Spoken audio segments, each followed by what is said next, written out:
na guys, 5 na. Na ako karon sa kondo.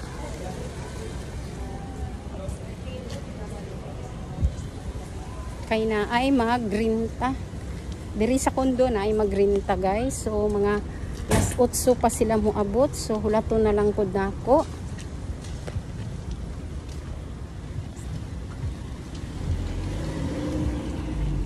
Kay na nalakan pud tong isa ka kwarto, so i-open pa to nako.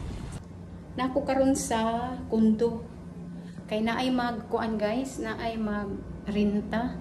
So gipaandar na nako daan ang aircon.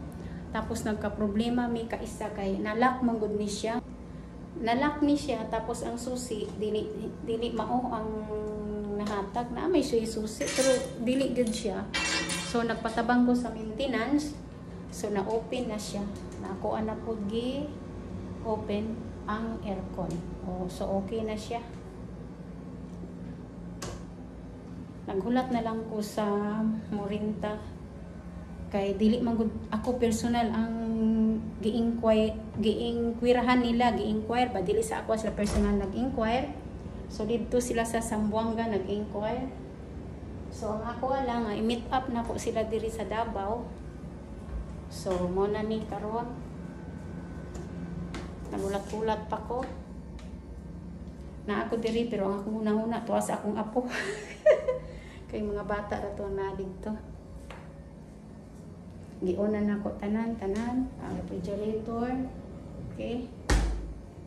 Diri lang muna guys. Alas 9 na.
Alas 10:40 na guys.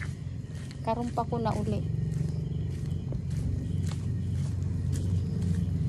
May gani gay napay tricycle sa kanto.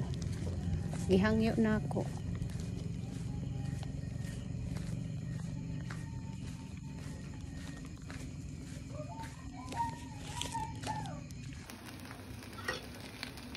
Dilata.